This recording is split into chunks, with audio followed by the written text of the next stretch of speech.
If you're looking for one of the very best family hatchbacks, forget about European models. Their day has been and gone. You want to look east to the likes of the new Honda Civic, the Kia Ceed, or the Toyota Corolla. In this video, we're going to find out which of these is best because I'm going to talk you around their exteriors, show you their interiors, see how practical they are, drive them, and of course launch them to check out their performance. Because I'm Matt Watson and you're watching Carwow. Buy, sell, Carwow. One of the most important considerations when you're buying a family hatchback is the price, and the Kia wins in this respect. It starts from just under £25,000, whereas the Honda and the Toyota both start at under £30,000. However, both those cars are hybrids, whereas the Kia isn't, and hybrids are always a bit more expensive because of the potential fuel savings and the technology that they have on board. Also, what matters is the price you actually pay at a dealer. So if you want to see what is a fair price for one of these cars, just head to Carwow because you can see what offers are available on each of the cars. For instance, through Carwow, there's a saving of almost £2,000 on the Kia. On the Corolla, there's a saving of almost £2,800, and on the Honda Civic, there is a saving of just only £600. That's because the car is so new, so there aren't that many offers available just yet. But if you want to make sure that you're paying a fair price for whatever car you're buying, just simply Google "Help Me Carwow" and my team and I will help you choose the right car for you and get it for a fair price from one of our trusted dealers. When you're buying a car, one of the first things that draws you in is the looks, and the Kia is a smart looking car. This one is the GT line, so it's got some deeper bumpers which make it look a bit sporty, and you've got shiny bits of trim. Overall though, it's fairly conventional, fairly safe and inoffensive. Not lusting after it though. The Toyota Corolla seems a bit more designed. It's got a really purposeful, aggressive looking face. It stands out. It's got a nice rear end on it as well. Very, very distinctive. Though when you look at it from the side, it's still clearly just a normal family hatchback. It's a different story with the Civic though. Its side profile is more like a car from the class above. Kind of reminds me a little bit of an Audi A5 Sport, back the way it's got that swooping coupe-like look to it. Also like the front of it and the rear. Bits of it are similar to the previous generation Honda Civic, but it's like they removed all the mess and finally did it right this time. Even though it is a completely brand new car, you can see how that design evolved into something that really it should have been in the first place. I think this is a good looking car. The Civic also feels like a bigger car on the inside as well. I don't know what it's to do with the dash design, the way you have this long strip running the length of the dash. It just creates a feeling of width. I also like these vent controls, quite cool. And the climate controls as well. Yeah, it's a nice car to sit in. Driving position's really good. Lots of adjustment in it. Quality is generally really good as well. Infotainment system, it's much better than the one in the previous Civic, which is just like, just a nightmare to use. And you've got Apple CarPlay and Android Auto, though only Apple CarPlay is wireless. Android isn't for some reason. Also, while this car has full digital dials, that's because it's the range topper. All the other versions have part digital dials. I don't know why. It's a bit of a shame, really. In the Corolla, you get digital dials regardless of which model you go for. And you also get Android Auto that's wireless, not just Apple CarPlay, which is good. I also like the quality in here. There's lots of soft touch materials, and the fact that the stitching like this and on the dash just makes it feel quite expensive. And the design, it's a bit more youthful than the Civic, and it's a bit more cocooning. You feel a bit more like you're sat inside the car. It's got a sporty vibe to it, even though it's just a sensible family hybrid hatchback. I mean, look at the seats. The kind of seats you'd have in a sports car. Not something that's primarily designed to give you maximum efficiency. Do you know what? Compared to the other two, this Kia just feels a little bit like the previous generation of car. I mean, quality is good. It looks reasonably nice, apart from this part of the dash. Don't like the shape of that for some reason. And yes, you've got some stitching on it as well. Also, it got a nice big widescreen infotainment system. Both Apple CarPlay and Android Auto are wired. There's no wireless available. But I don't know what it is, it just doesn't seem quite so cohesive as the other two. Yes, you've got some shiny bits of trim which do lighten things up. Things like the analog dials, and you just don't feel like you're sitting so much in it like you do the other two cars. You're a bit more like you're on this. Maybe it's something to do with how low this centre console is. It's good, but not quite good enough. In the back seats, the Kia is all pretty conventional as well. So knee room's good. Headroom's good. People over 6 foot will be fine. What's not so good though is when you have to carry 3 people in the back at once, because the centre seat is a little bit of a perch, and the design of these seats, it means that if you're on one of the outer seats, you end up sat like this, and then that part just sort of just pushes into your back, and it's not good for your posture. I'll tell you what's not ideal about the Toyota Corolla, and that's knee room. It really is quite tight. I've got short legs. I'm all torso me. People with long legs are just going to be pushing their knees up against the seat back. I just noticed something actually. The way this leather or leatherette is fitted, it's all a bit baggy. Kind of reminds me of, you know, when people lose a load of weight and they have like all this extra skin. It's a little bit like that. Anyway, nearest not great, but headroom's all right. Headroom's okay. However, if you need to carry 3 in the back at once, this is even worse than the Kia because the body is narrower, and so it's all a bit of a squeeze for everyone. In the back of the Civic, I have very few complaints. Maybe the headroom's a little bit tighter than ideal. People over 6 foot might find it a little bit cozy in here, but the rest of it just feels so spacious. Look, knee room's really good, foot space is good. If you need to carry 3 in the back at once, it just feels wider than the other 2 cars, and the central seat is quite comfy. Yeah, it feels like a nice roomy car. It does help that the top spec car gets this sunroof, which lets a bit of extra light in, but either way, it just feels like a bigger car than the other 2, to tell you the truth. Now let's see what these cars are like to drive. I'm going to start off with the Kia because it's the most conventional of the 3. You know what? This is a really good car. They've really thought about how to just make it a nice, easy, simple car to live with. So I'm on a twisty road, and it handles as well as you need your normal family hatchback to handle. It'll go around the bends without, giving you any problems at all. It just grips, goes round. Is it fun? No, it's not, but that doesn't matter.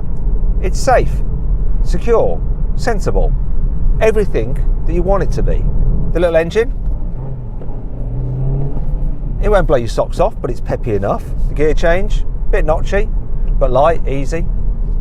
Clutch is fine as well. The suspension is generally pretty good, so the car is reasonable over bumps. It's not the smoothest, but it's not the most bouncy either. And that's really, really useful when you head into town. And this car is super easy to drive in town. It really, really is. The brakes, progressive and smooth, absolutely simple. Another good thing about it is the manoeuvrability. So it has quite a tight turning circle, this thing. 10.6 meters. It's really, really good. I'm going to do a U-turn just here. Can I get around?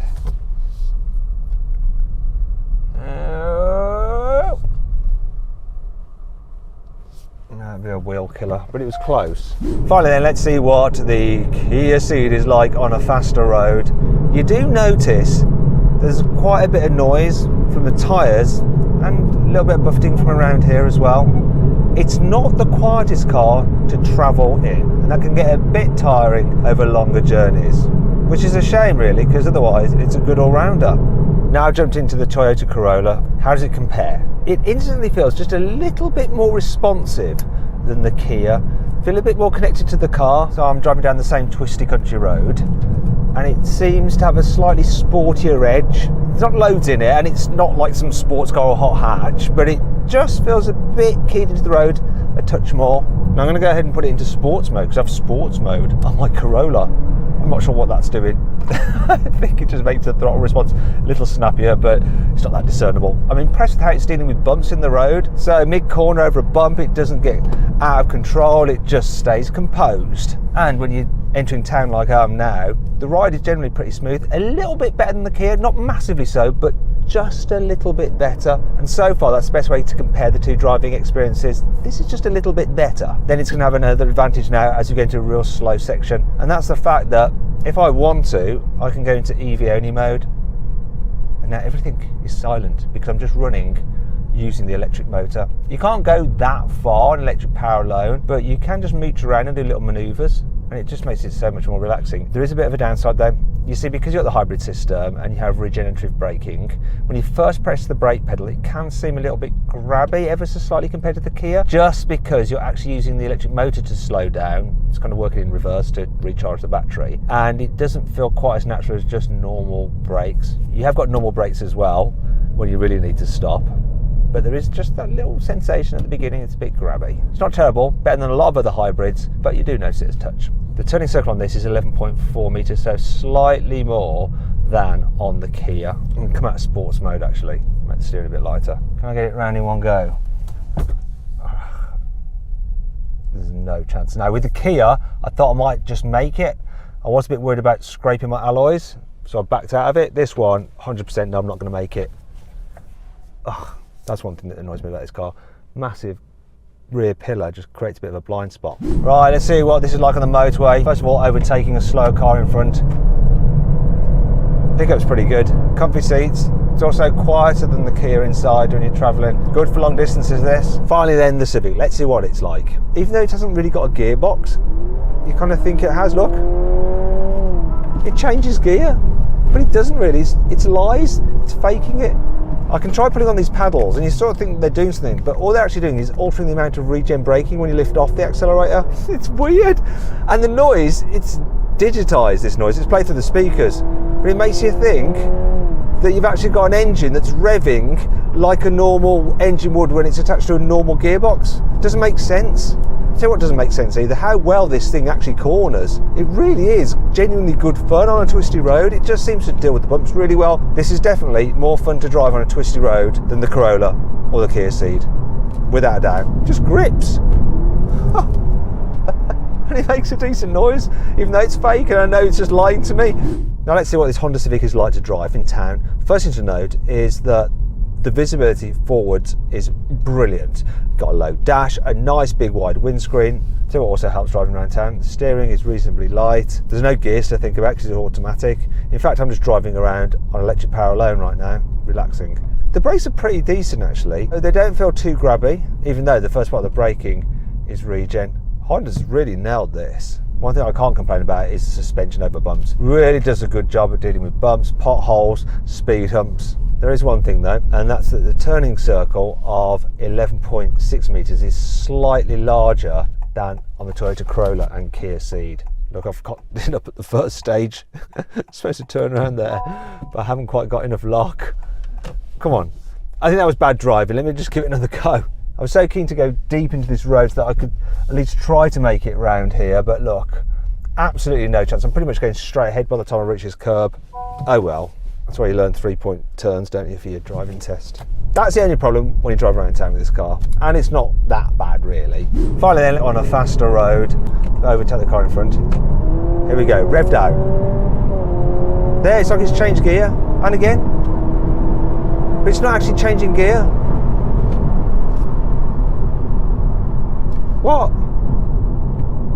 What absolute witchcraft.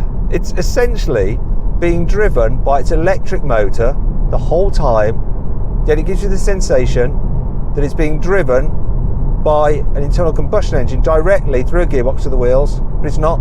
It feels natural. It feels totally natural. I'm dumbfounded. Despite its weirdness, overall, this Honda is my favourite of the three cars to drive.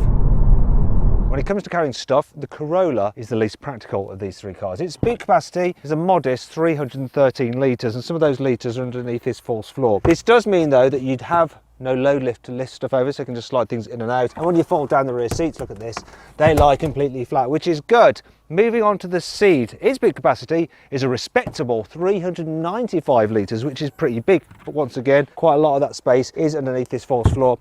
And it does mean though that you have no load lip to lift things over. And when you fold down these rear seats, look, they lie almost completely flat. Not completely, not like in the Toyota. Finally then we come to the Honda Civic, which has the biggest boot capacity of 410 litres, which is really quite large. Only a bit of that space is underneath the false floor, look. Does mean though, there's a load lip to lift things over. However, the boot floor is quite low, which does help when you're loading it and unloading it. When you fold the rear seats down, the floor isn't completely flat, which does make it slightly harder to slide things to the front. But if you look at that space there, it's just more roomy and more usable than on the other two cars. And I like this feature as well, the load cover.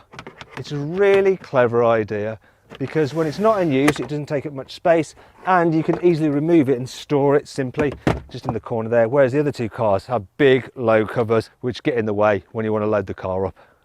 The engine choices for these cars are pretty simple. With the Kia, there is just one. It's a 1.5 litre turbo petrol with 160 horsepower, which drives the front wheels via either a 6-speed manual or an automatic gearbox. In the case of the Honda, you've got a hybrid system. You've got a 2 litre petrol engine, which acts as a generator to provide electricity for an electric motor that then drives the front wheels. Confusing, I know. Although the petrol engine can drive the front wheels at higher speeds. There is no gearbox as well in that car. Don't be too confused. It drives fine, and it has a power output of 184 horsepower. Finally then, the Toyota, that's also a hybrid like the Honda, however it's more conventional. So you have a petrol engine which is mated to an electric motor that helps boost it, that drives the front wheels via an automatic gearbox. Now you can get 2 engine choices with the Toyota. If you have the 1.8, it has just 120 horsepower, so you don't want that. Instead you want to step up to the 2 litre, which is what that car is, then you have 181 horsepower. One last thing to do and that's to check the claimed 0 to 60 time. So Kia says 8.4 seconds. Let's see what I can do. Specialist timing gear here. Nobody's going to do this in their Kia Ceed, but I'm Matt Watson, you're watching Carwow, right? Here we go.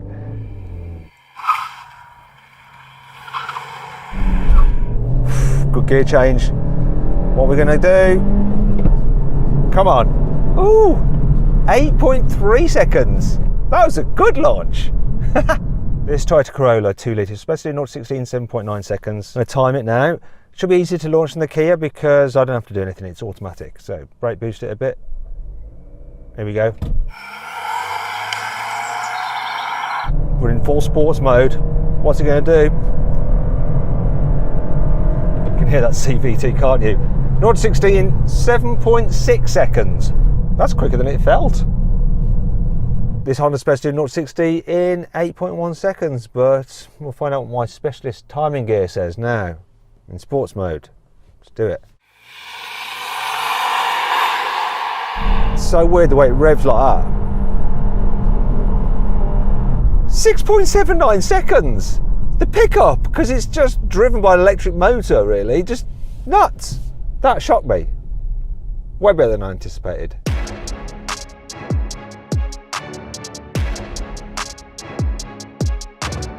So then, what's my final verdict? Well, the Kia Ceed is a really good car. I like it a lot. However, the Toyota Corolla is ever so slightly better, and it's just more pleasurable to drive.